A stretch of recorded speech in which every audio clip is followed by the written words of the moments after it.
out of the way and let my teammate and friend, Mr. Urban Bryson, come forward as you give him a round of applause.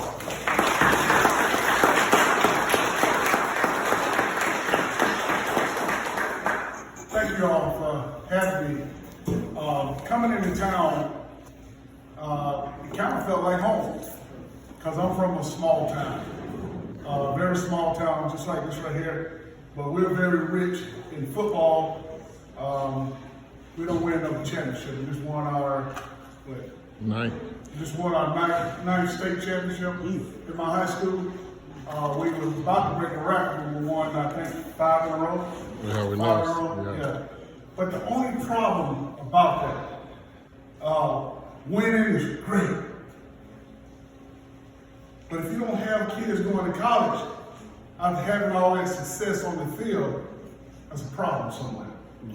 You understand what I'm saying? Education is very, very, very important. When you don't give it your all, and you come up a little short, it sends you down a dark, dark road. And because I wasn't able to apply myself education-wise like I needed to, man, I struggled academic-wise. I mean, academics, when it came down to playing sports, I'm your guy. When it came down to baseball, basketball, football, running tracks, all the records I set, I'm your guy. But when I sat out in a classroom like you guys are sitting out listening to me now, I had a major problem comprehending.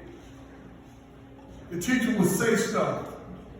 I could hear it, but I just wasn't getting it. And because of that, it cost me millions and millions of dollars. Ever since I was a little kid, like you guys are playing sports and know what you're doing, everybody always told me someday you're going to be in the NFL. I bought into that. I truly believed I was going to be playing in the NFL someday. And I did. I got my opportunity to go work out for several NFL teams. But still, lacking that knowledge and that education that I needed to take me on, propel me on to the next level. Because sometimes, guys, when you're from a small town like we are, when I say we, Adamsville, small, very small. We have to work a little bit harder. Because when you go to a big school, sometimes those big schools get the looks that the little schools don't get, right? But when you go to a little school, you have to put in that extra work so somebody would notice you, acknowledge your ability, and see that you can. And I'm telling you, I played with ball players. We had like 16 guys from our college team to go to the NFL, right? And all those guys, guess what? Came from a small town. And so I say that to say this, just because we're from a small town, that don't mean that we can't have success. Amen. You know? There's got to be somebody in here right now struggling academic-wise somehow, having some type of problem. Now understand what the teacher said. Like to talk a little bit. You know why you like to talk a little bit? Because of the fact that you're not getting what that teacher's saying to you. So you become disruptive, a distraction in class. It happens like that. Guys, I'm telling you, I know I sit in that seat. When a teacher asks a question, scared to raise my hand. I didn't know the answer. I didn't know the answer because I did not understand. Who would have thought a little project boy like myself, a mom that raised 10 of us by herself,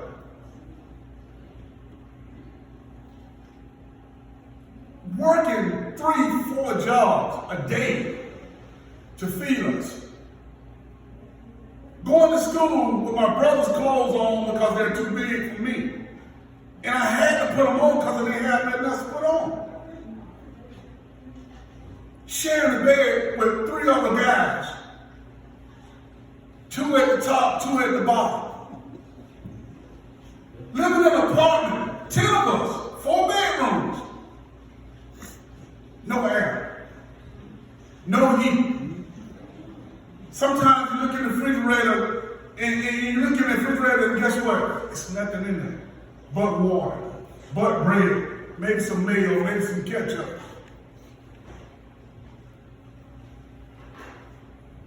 So we went through the neighborhood, myself, my brother, this is my brother right now in front, Monterey. And so I'm watching and I'm looking. I'm struggling academic-wise, I'm not comprehending. I had to stay back in the first grade. I had to repeat the first grade, right? I wasn't ready to go to the second grade. Later on in life, that was the best thing that happened to me, right? So, to cover up my flaws in academics and not understanding, not comprehending, I made myself to be, I created one heck of an athlete. I mean, I was good at baseball, I was good at football, I was good at basketball. I was one of the fastest guys in the state of South Carolina in track. And still to this day hold the record in 100 and 200 meters. But the thing is, guys, I'm sitting here speaking now, and I'm challenging you some kind of way. If you're struggling or you're dealing with something or you got a family situation, we got to figure that thing out. We got to figure it out. Because back then, when I was coming up, I was so sad, I was so disappointed because I played in so many ball games.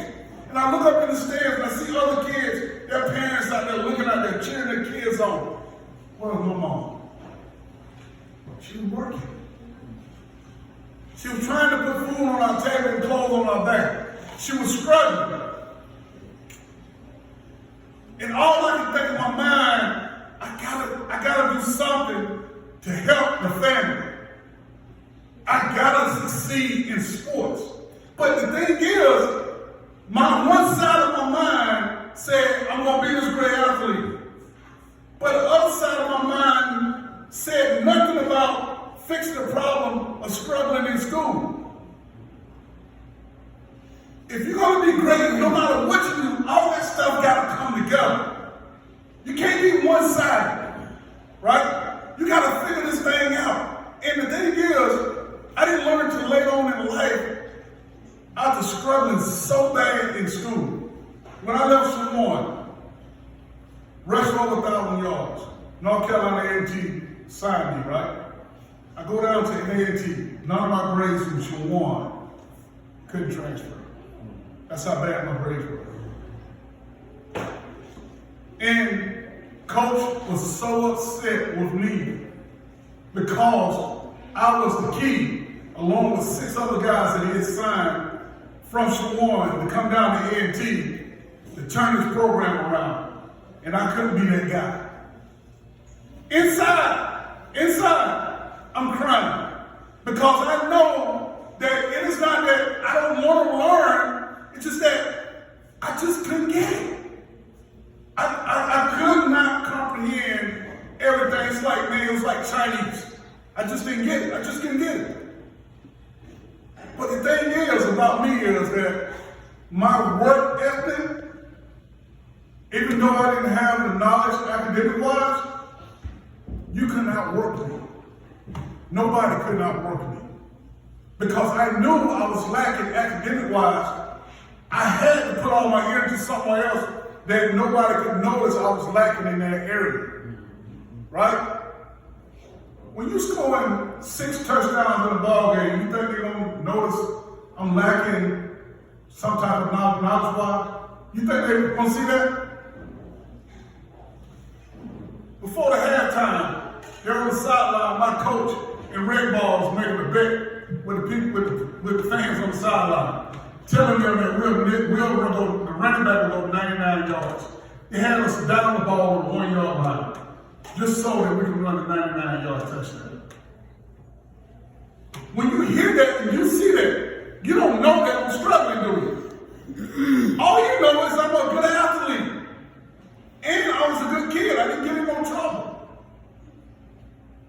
But I'm saying to you guys, take advantage of the opportunity that you have. Whether you're in a single-parent home or a 2-parent home, both of you guys got to find a way to come together. Mom, Dad, you as a child, you guys got to find a way to work this thing out. Because the fact is, Your parents want to see you succeed so bad. And if you do succeed, look at the great things that you might be able to come back to a small town and do. I go back home, we do a football camp. I go back home, I speak. I'm trying to encourage, I'm trying to motivate. Because those things weren't there when we were coming up. We just looked up to a lot of good athletes before us. Remember, good athletes. Now my brother right here, probably one of the smartest guys I know in life. Very smart, have a degree, have several degrees. He's been coaching with me now for over 19 years. We have set some major records in arena football. And he did something that's unheard of. He's able to hold a team in arena football, which is a fast-paced game, to a negative 26 yards. Unheard of. Unheard of. But because we're brothers, our teams that we coach are just like we're close. We're like one big family. We stick together. We hang together. We would die together. We believe in one another. We spend so much time together, everybody thinks we're a family. Whether we're white, whether we're black, everybody sees us as a family. You know why? Because it starts with me and him. So in arena ball, we're the only teams. We're the only team in the country, in the history of arena football, to score over 100 points in a game twice.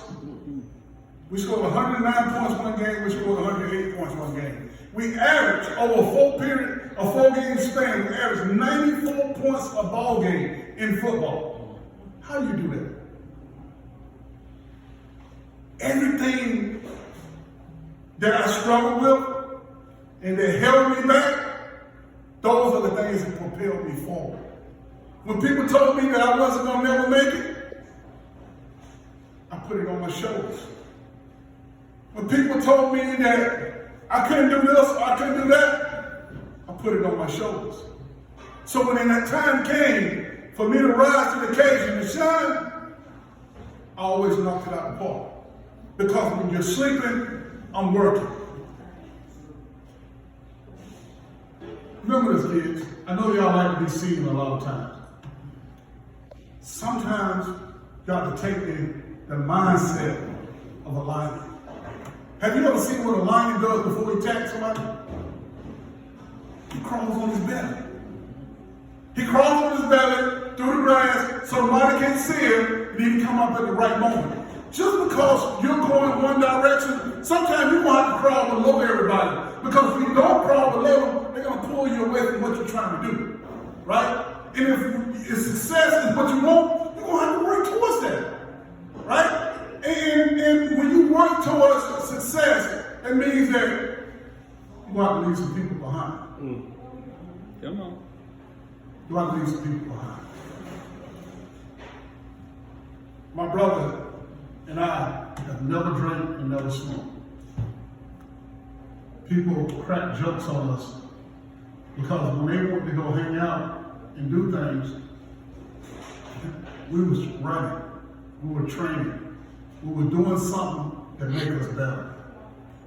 And that's what you're going to have to do. Whether you're a volleyball player, if you're a volleyball player, if you're not practicing on your own in a certain area, hitting the ball, trying to make that ball in your hands become one, right? You're not doing things that you need to do to make yourself better. If you're a track person, if you're not stretching, you're not running every day for about 10, 15 minutes, you're not trying to make yourself get better, right? But what if it's school, right? And you want to be the smartest person you possibly be. Sometimes you can't be around your friends. If you can just go home, spend about 35, 45 minutes in 1/7 and just spend a little time with that each day and let yourself build. Amen. Now you're starting to get better. I'm trying to get you, see guys, you're going to have to pick something out. You're going to have to make a decision. Being young now at the pace of the way things are going in life, you're going to have to move with the way things are going. But the way you go, there's a path called straight and narrow, right? And there's a path that you can veer off to the right. There's a path you can veer off to the left. But if you can find a way, right, You just gotta stay dead in the middle, right? You're gonna be all right. But how can you do that? This is what saved me, guys. This is what saved me. I was at practice one day. I was about 9 years old. And the preacher came to practice. And the preacher said, Bryce, little Bryce, you ain't been to church about 2 weeks. What's going on? I said, bro, what? I have a suit, man. I got no clothes to wear to come to church. He said, what? He said, I'm going to tell you this right here. I don't care what you got on in your closet. You don't be at church next Sunday, you're not going to come back out on this football field. Guys, you don't know what that did to my mindset. I was at that church next Sunday. And ever since then, my brother can tell you, no matter what I do that Saturday or what's going on in my life, that Sunday morning, I'm in the church. Right? Whether you're doing right or doing wrong in life, you need to come to church. Amen. Because as long as you're living, you're going to have an opportunity one day to get it right. Amen. And it don't matter. It's going to be a time. Listen, it's going to be a word in that lesson from that preacher. Right? He will call your name. But if you're listening, you're going to know that word, that message for you. Right? And because of that, it changed my life. It changed my life. Because no matter what I do, where I go, I have to talk to the Lord about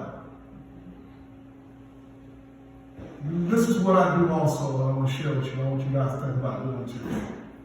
I get up about 2 or 3 o'clock in the morning every night. You know what I do?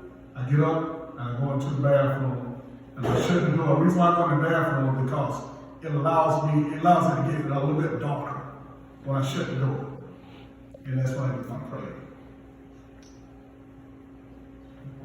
Just because you pray, guys, that don't mean that God will give you the answer right then. It's going to take a little bit of time. Because when you're born, you're destined for something. And when you're destined for something, you're going to have to live it out. What you're going through right now is meant for you to go through because it's your journey.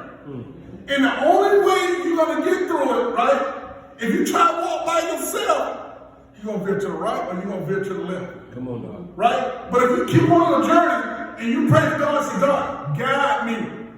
Because he said, I will hold your hand. What makes you think he's going to hold your hand? No matter what trouble I get in or what I do, I always tell him, I say, God, you said you will guide me through this. You said you will hold my righteous hand. You said that. God, tell God what you want. Come on. Tell God what you're going through. Come on. And I'm telling you, look at me, I'm project boy, scrubbing academic wise. We into 4 different camps. All of them, 2 of them, the league folded right before the ball game. Folded. I'm about ready to go on the practice field. I'm just starting running back for a World League football team. And the commissioner of the NFL says, Irvin, I'm sorry, you're doing good, but you can't go over to Germany and play for the rest of the NFL players. I'm like, why? You're not allocated by an NFL team. What do you do? Something that you love. If you love something and you're giving it your all and you're doing your best and it gets taken from you, what do? I went down to the hotel room and I cried like a baby. That's what I did. I cried. I cried for 45 minutes. 15 minutes later, I was on the phone calling people that I know.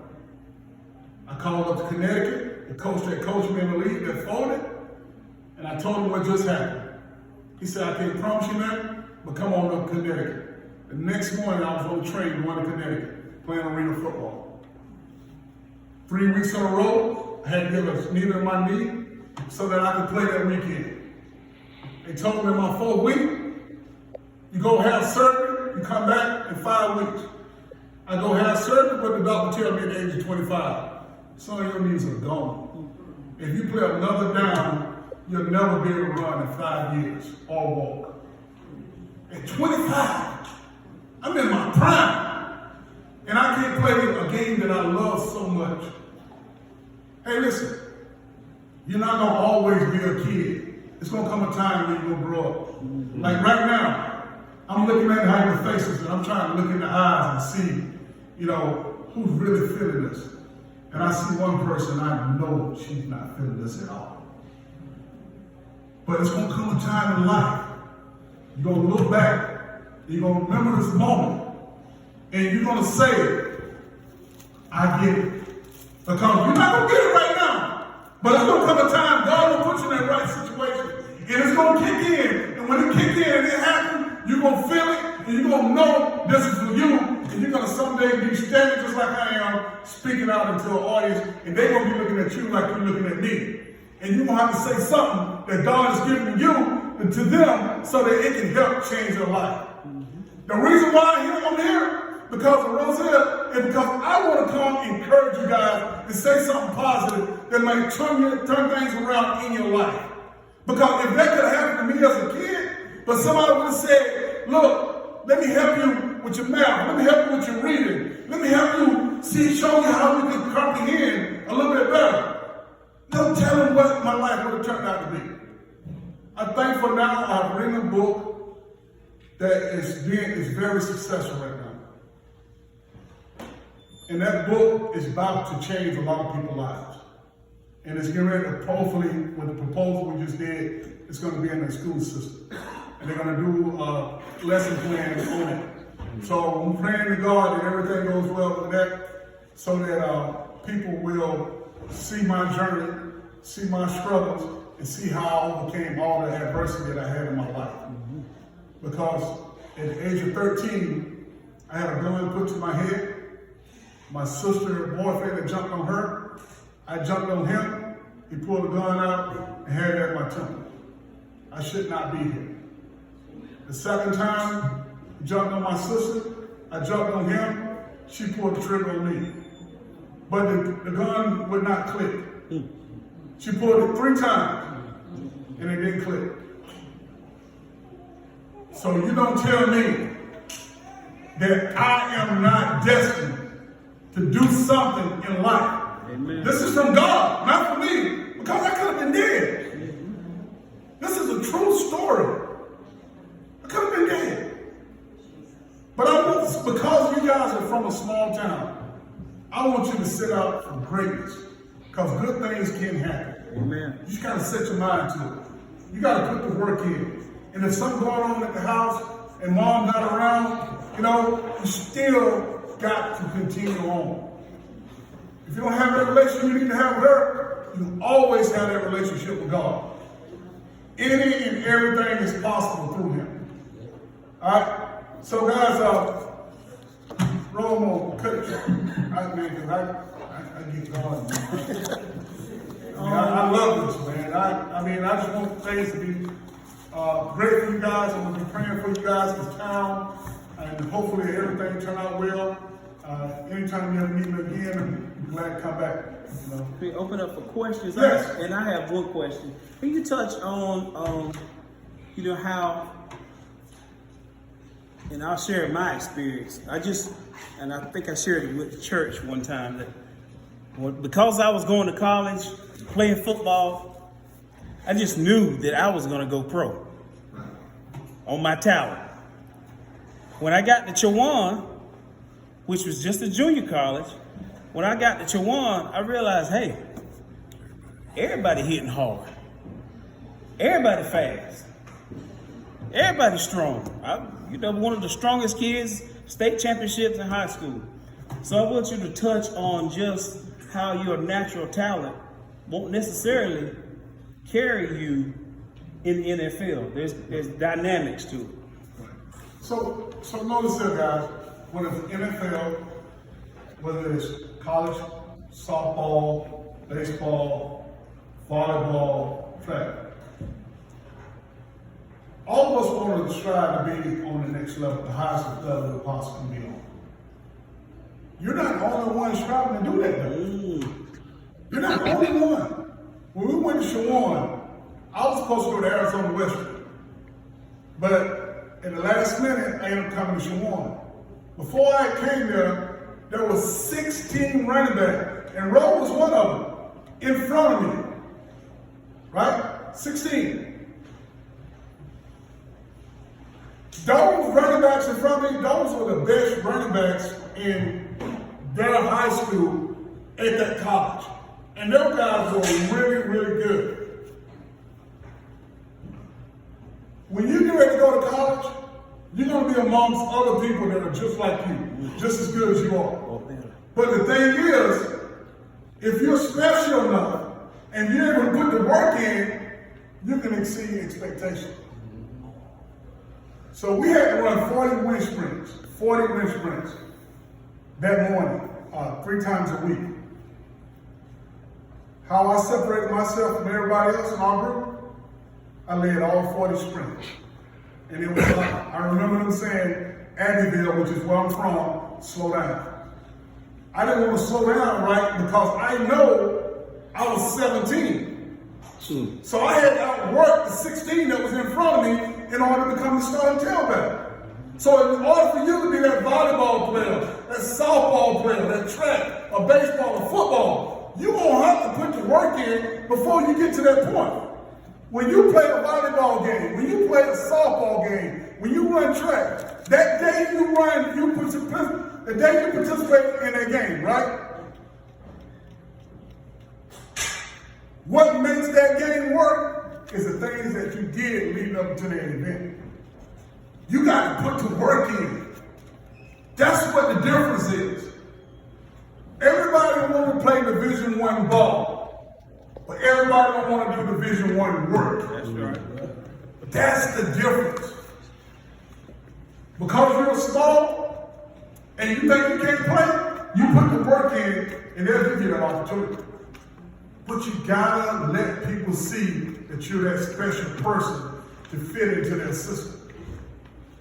You don't know how many guys I look at every year that got cut from the NFL to come play for us and they want to go back to the NFL. And I got to be the one, we have to be the one to tell them that you're not ready to go back to the NFL. Now, our quarterback that played for us the last 2 years just signed with the Buffalo Bills. He put the work in. He put the work in. Anybody else got a question? You said after at 25 you had a busted knee. What happened after that? No. So after the age, when I had my surgery, and they told me I needed to do things to buy myself some time because I needed a knee replacement. So I bought myself some time. I have 2 knee replacements. Both of my knees are shot. So after I came back home and recovered from my surgery, I did not want to give up on football.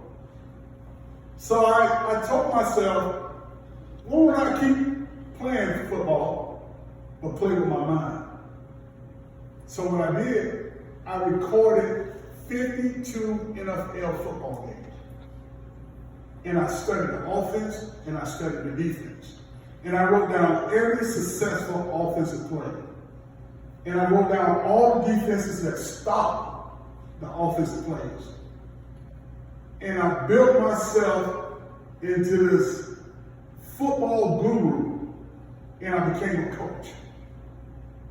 2 years after my surgery. The 3rd year, I was a head coach of a semi-pro football team.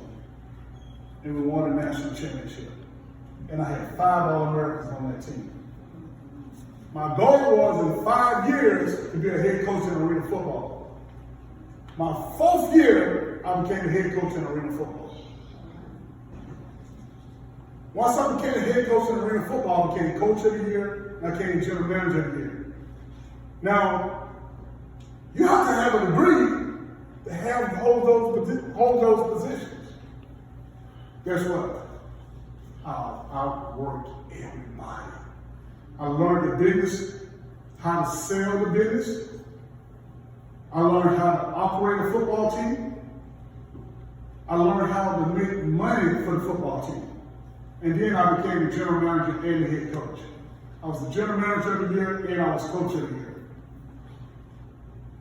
Some of the old school people, they'll know Brett Favre used to play in the NFL. But Brett Favre's daddy was the #1 guru in arena football. So my first year, he cheated me. We were supposed to change films with each other. And he wouldn't give me the film. So the league told him, if he didn't give me the film before they flew in from Mississippi, they were going to fine him $25,000. So come Friday, he still ain't giving me that film. So he told him he'll give me the film the day they fly into town. We was coaching in Winston. So we was at the airport waiting on the plane to land to get the film from him to go break the film down because we played the game in 6 hours. We met him at the airport, got that film from him, ran back to the hotel, broke the film down, and we beat him. He had just came off of winning the arena championship. So, because of me learning and having the knowledge of football like I did, it has opened the doors up for me doing a lot of things. I've owned 6 restaurants. Magic Time Wings and Waffles, you pull it up when you get a chance. I got some of the best wings that you possibly can eat. Of course, right? Of course. Yeah, the Sunday dinners in the restaurant, I cook all that. And you know why I'm good at cooking? Because I want to see everybody happy. I want to see everybody fellowshipping with each other. See everybody enjoying themselves. So because I don't have what I need to have in life, I made myself good in some lot of other areas, right? And because of that, I got a book that I just wrote. I've been very successful in coaching. We got a total of 20-something guys that got back in the NFL. I just recently was a head coach in the HBCU All-Star game that was played at NBC. Man, I can't even start off and run off all the things that I've done. But the thing is, my background has propelled me to make myself good in a lot of other areas. And by the next summer, I will finally have a degree.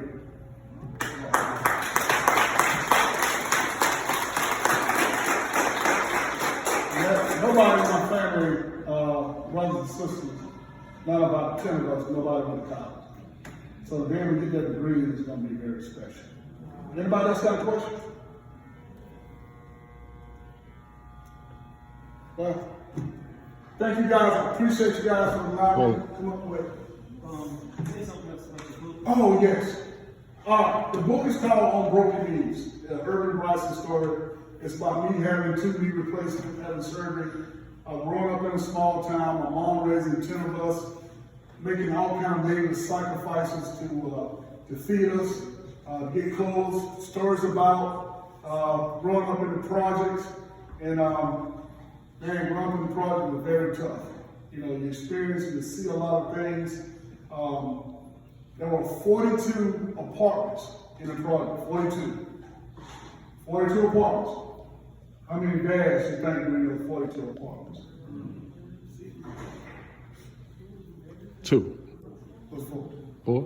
It was 4. It was 4 fathers.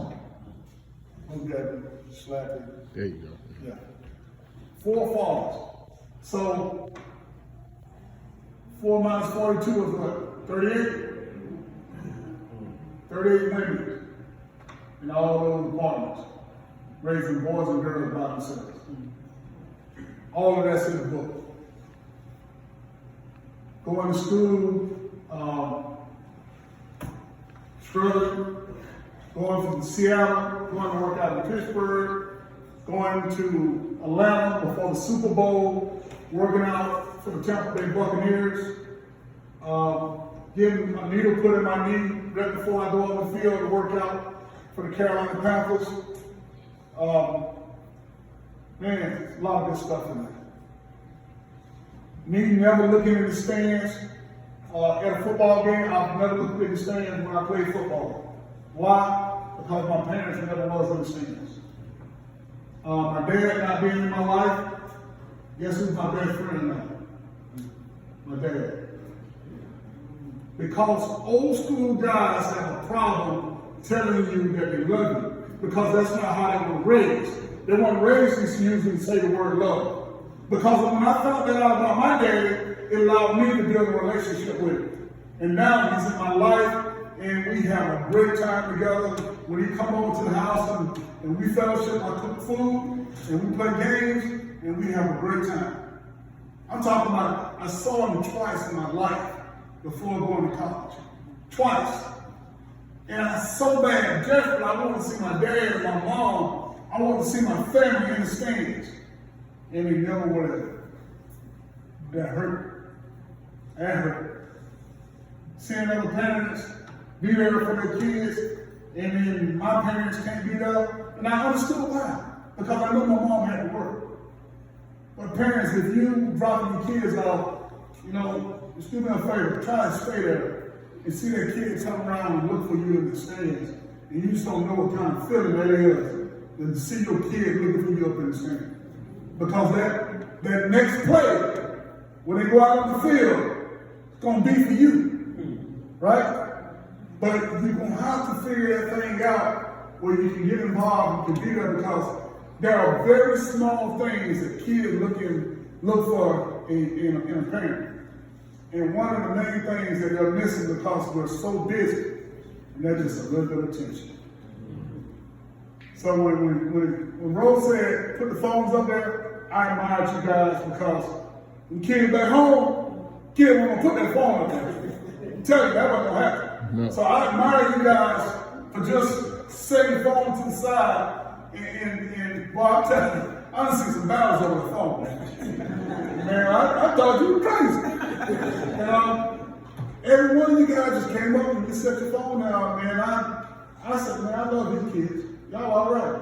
Yep. Cause them kids back home in Evansville, them kids won't put my phone down. I'm telling you that right now. Charlotte is. But one of the rules, I'm gonna get you, one of the rules that I have at my restaurant, when you come through my door, hey, how you doing? What's going on? I greet them and I make them feel like they're at home. But I told them I got one rule here. My restaurant is about fellowship. It's not about the phone. You're gonna have to put your phone down. And they'll slide the phone to the side. When they leave, guess what they say? I appreciate it. That phone is killing us. Yeah, just find a time and just figure out if you can just sit around and figure out, okay, I can give anything if I can come back to the 10 of us when we're struggling, and we can just sit at the table and just eat one meal together. Just one. Because he'll tell you, I don't care if I gotta cook, do all the cleaning, or whatever, just to get everybody together so we can break bread together. Because there's gonna be a lot of lying going on, and a lot of good stories going on, and that's what happened. That's what we did when we played football. We just told, I mean, the most people think we party, no, the most party we had was being in our dorm room and just sitting there see who's gonna tell this lie. You know? But it was all about having a good time. Right? I'm sorry. With all the, it's a two-part question. With all the hardships that you were having in your life from a young age to you running to the situation with your knees at 25, what kept you encouraged and motivated to keep on keeping on and don't give up? The second part is, that was the 6 verses awesome where they're located. Everybody show South Carolina. The first question was, what kept me going? What kept me going is knowing that I never want to go back to living in the projects. I wanted to help my mom so bad. Man, I'm telling you, man, seeing my mom struggling and doing some of the things she did just to put food on our table, man, that was rough. That was, you had to be there to see it. And if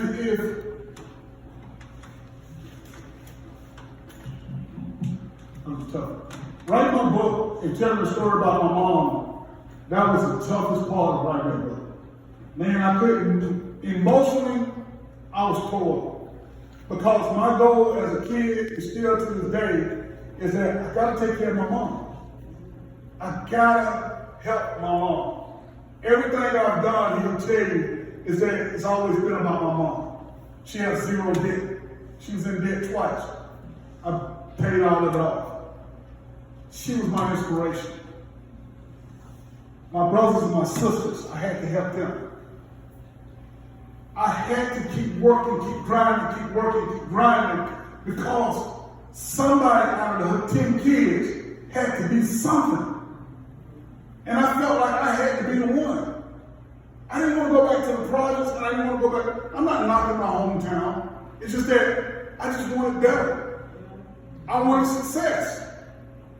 And in order to have success, you got to go after it. You can't just sit on the fence and do nothing. Who's the best? Question.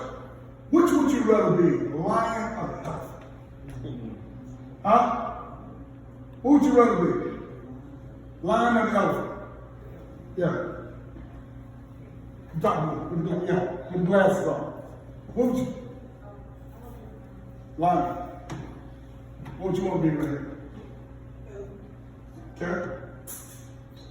Yeah, scar in your head. What would you be? Lion. What's the difference between the two? The elephant is much bigger and much powerful. What's the difference between an elephant and a lion? What is the difference? Because there's a difference. What is the difference? Mentality. Mentality. The lion has a mentality that nothing can stop him. No matter what it is, he can run through it. If you change and set your mentality on something, can't nobody stop you. Can't nobody discourage you. Everything people came at me saying I was stuck up, I was crazy for running in the sun, I like a fool running around town with a football in my hand, sleeping with a baton because I ran track, you know, had a baseball under my pillow. They thought I was crazy. But look at me now. God has ordered my path, and I can't go to the left, I can't go to the right. Man, this world's gonna come to an end pretty soon. We're not gonna be here forever. And everything I do now is about my grandkids and my kids. Everything your parents are doing now is about you guys. And at some point, you guys might start building yourself. You're gonna have to. That's just the way life is. Because you're sitting right there now, right? But if you go over there, right? That means you gotta go in that direction, right? But if you just sit there, can't nothing happen. You're gonna have to move somewhere. You're gonna have to move. You can't just sit there. Those things motivate me, they fire me up. So whatever you're dealing with, whatever the situation, let all that stuff motivate you, fire you up, and it'll keep you going in the right direction. Hey, I want you to go back and reiterate the importance of the education for real, for the young people. Just to let them know that they can't get to square, you can't get to square two if you can't get the education part. I mean, you gotta be focused. I mean, just let them know. You know, I know you went through it one time, but it's really important. Because even if you're a great athlete, the first thing they're gonna ask you is school. But this, I'm gonna cut this, I'm gonna explain this though. Listen, education, guys, is very important. Once you get in, college is not for everybody. I'm gonna admit that. College is not for everybody. But getting a trait and being able to do something in life is very important. But being able to get an education, it's going to be very important. It's going to be hard to do anything without any kind of education. That's why now, while you're in school, you're going to have to learn. You're going to have to get it. You're going to have to figure it out. If you're struggling, you need help, give a roll up here. Go to mom and dad. Get somebody to help with you, get you to understand. Because the more you don't understand, the farther behind you're gonna get. And then when you get farther behind like I did, if you don't have a work ethic, you're gonna sink. You're gonna get frustrated, and it's gonna lead you to the streets. So the books are very important. Again, I can't tell you enough. If you're struggling, if you need help, reach out to somebody. Because somebody can help you. There's somebody that cares. If you feel like you're going to make you look bad or embarrassed, pull somebody to the side and talk to them that's an adult. And they'll get you the help that you stand in need of. All right. Hey, I appreciate you guys for having me. The price of the book. It's $25. You sell them It's tonight? 20. Yeah, I have the books with me. So it's $24.99. If you want one, I have one outside. I'll sign it as well. You can buy it online, Amazon.com or BarnesandNoble.com. But I definitely have some with me if you want to buy a book. All right. I'm telling you, if you got a kid, you need to buy that book so that they can read it and they can see my journey. And I definitely, everybody got Irvin Bryson's story in there. Everybody. It's not me just trying to sell a book, but I'm just trying to be truthful. These kids are going through something, and this book can really help you along your journey. Okay? All right? So anybody in the book can see me outside, and I'll be able to get you a book. Mr. He forgot to show his video. Yeah, I'm gonna show that video, but I apologize because they told me it was Charlotte Energy. Yeah. And then I changed it to Thunder or something like that. So they just changed the name. But this